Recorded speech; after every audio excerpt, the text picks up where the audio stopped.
Yo, what's good, YouTube? Today, we finna do a reaction to some of the riots that's going on in France right now. France has been turning up for the past couple of days, and I figure like, hey, let's watch the news and let's see what they have to say about it. Let's see what's really going on in France. Here we go. In France, where officials say nearly 1,000 protesters were arrested in a fourth night of rioting after the police shooting of 17-year-old Naël M in a Parisian suburb. Overnight, the Interior Minister claimed that there had been a downturn in the violence. Well, the unrest broke out in several cities, notably in Marseille, in the south of the country. Video footage showing streets on fire and shops, including a gun store, being attacked and looted by rioters. Well, despite the deployment of 45,000 police officers right across the country, the violence continued, including in the capital, Paris. And further afield, French media reported riots breaking out in French Caribbean territories, where at least one person was reportedly killed. The French football star and captain of the national team, Kylian Mbappé, has called for calm, saying violence solves nothing and that it should be replaced with mourning, dialogue and reconstruction. The police officer involved in the death of the teenager on Tuesday has been charged with voluntary homicide. Niall's funeral will be held later in his hometown of Nanterre, a suburb northwest of the capital. I'm not sure. I don't even know what happened. I'm not sure what happened.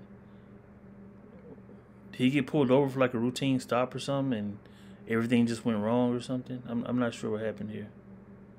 But they arrested a cop. So I don't know. People just turning up though. That's crazy. I don't think I ever seen France that turned up. The family have requested journalists and the public to stay away. Regini Vaidyanathan begins our coverage. Across France, yet more rage. Streets under siege. A dramatic outpouring of anger after a 17-year-old, Naël, was killed by police during a traffic stop. Okay, it was a traffic stop. The stop. rioters are teenagers, out despite a plea from France's president to parents to keep their children at home. As the protests have intensified, so too has the police presence. Across the country from Friday into Saturday morning, more than 45,000 officers were deployed. And it's the police that is driving people onto the streets in the first place. Many here accuse officers of discrimination. And even the UN says that France needs to address its deep-rooted issues of racism in the police force. Who, America said that? It's a concern crowds at this protest share. The country's foreign ministry says the UN's claims are unfounded. Did she say the U.S. said that? They need to address the racism in the police force out there in France? She didn't say America, right? Because, come on, America. But the French police have long been plagued by accusations of racism. Many see this violence as a wake-up call, but for the government, containing it's a challenge. What began with the death of Naël has now come to represent something bigger.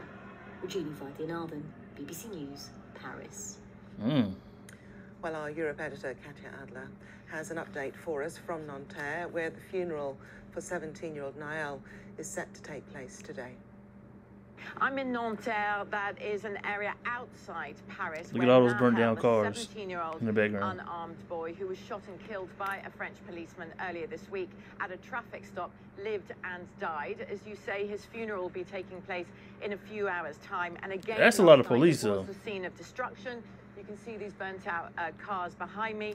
Fireworks were set off at the police overnight. You know what's so crazy? I didn't even know the French police carry guns. I thought they were like the UK police. They don't carry guns, right? They carry like batons and like I think like mace or something, right? I ain't know they carry guns like that. That's new. night. It was a loud night and a loud morning because the authorities here are trying to clear up the mess ahead of the funeral. Nahel's family has appealed for calm, and so has France's national football team. They say it's or maybe tragic UK do carry what guns happened too. I don't here, know. and that working class suburbs like this, where many people come from minority backgrounds, are suffering and have grievances, including, you know, they allege police brutality and daily discrimination. But they say this is not the way to deal with that. But these youth say they don't have a choice. This is the only way they're getting their voices heard. The French president hasn't imposed a state of emergency, but there are calls from the right and the far right in France and from some police unions to do exactly that, whereas the left and far left in France are saying he hasn't done enough to deal with the social problems in housing estates like this. So he's under fire politically and on the streets of France. He talks about getting the situation under control, but there's no sign of that right now. And Katja, very quickly before we leave you, in terms of motivations, the conversation has moved on somewhat with allegations, I think, by Mr. Macron himself, saying that social media is playing a part now in inciting that violence. Is there any clear indication as to how this is being coordinated or who's leading some of these riots and these protests? And people are now saying, you know, it's moved on from the death of Nael and it's more gratuitous now. It became something bigger. It's not moved on, if you like, but if you talk to youths here, they'll say, we face discrimination by police every day, but nobody listens to us. When it's recorded, when someone holds up a phone and records it, that was just the straw that broke the camel's back. And what you have here That's all that about the killing was. of Nael was that originally the policeman who shot him said that he felt that his life and the life of his colleague was in danger by Nael. But when you had a look at that video, it clearly was not. And I think that helps trigger the cop lied in areas like this, just like we saw after the death of George Floyd in the United States a couple of years ago, where a white policeman put his foot on the neck of George Floyd for 9 minutes, after which he died. When you have this being passed around on social media, it is a reminder to people who feel discriminated against, who feel underprivileged in society, that they are right to feel outraged and they want to do something about it. As I say again, though, the rioters on the street are dang, the lady in the background almost got hit. People in this neighborhood say they sympathize with the youngsters, but violence is not their thing. So it would be wrong to say the entire neighborhoods like this are out there saying, go and burn things. That is not the case. But for the youth themselves, they say they want their voices heard. We do, though, see instances of looting as well across the country, and that clearly is a separate issue to those who say they're protesting in the name of Nael and others like him. Well, that was Katja Adler in Nanterre. Another town that was city that was affected by the violence is in the north of France, in Lille. From there, here's Sophia Betitza. I'm in Roubaix, which is a suburb of Lille, one of the poorest parts of France. The situation here is still tense. Overnight, about 70 people were arrested in this area. Poorest part of France. There was a curfew imposed in some neighborhoods here, a curfew over unaccompanied minors, because of course, so many of the people that have been rioting are very young, some as young as 13.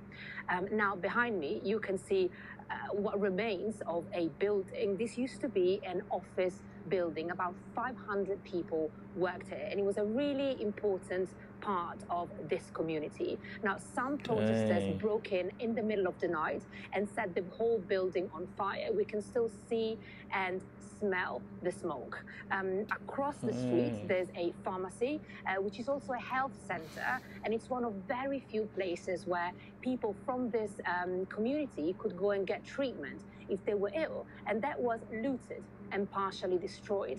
So, you know, this morning, so many people here have told us, what is the point of attacking pharmacies, offices, theaters?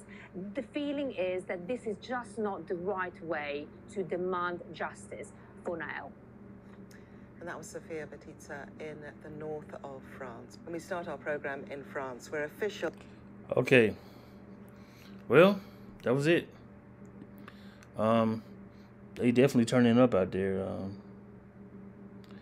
Yo, like, when people are fed up, when people are angry and fed up, people tend to get, they tend to scream, and they tend to do things the right way at first, but then if that don't work, people will turn up. I think that's just human nature. People will go out and just, like, if being nice won't get your attention, then sometimes,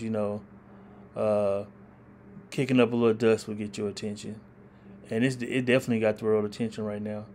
And, of course, people don't agree with the looting and stuff like that, but it's always going to be opportunists. Whenever people are protesting or doing something, there's always going to be opportunists, people who are going to try to take advantage of the situation, who probably don't care, either way, but people are always going to try to take advantage of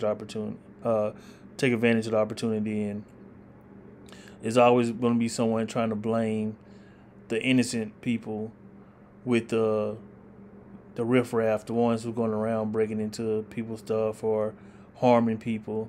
They try to put everybody in the same box. Oh yeah, before I go, I also heard that while the protests and riots are going on right now in France, that they broke into the zoo and they released a whole bunch of animals. So now you have like zebras running on freeways and lions just like running through people's neighborhoods. So let's check this clip out real quick. Freeze animals in France who have since been freely roaming around in the city. Can you imagine opening your door to that?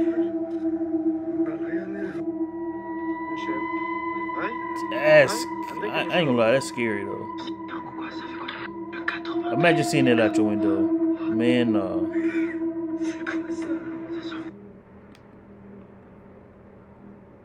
Okay. That was a short clip, but just imagine you looking out your window, it's a lion sitting there just looking at you, eyes glowing in the dark, or a big elephant sitting around across the street from you just looking at you. Nah, bruh. It's getting wild out there, man. It's really turning up. If anything, I hope they got them lions off the street, because, man, that's a problem nobody wants. For real. But, yeah, man, I hope everything comes down and go good out there in France. And hopefully it seemed like the police killed the kid and they try to cover it up. If so, hope justice for that kid, man. And yeah, man, everybody just send their prayers out there to France, And yeah, man, we all just got to keep our head up, man. And it's tough out here, man. But yeah, it's Freedom Out Productions, man. And peace.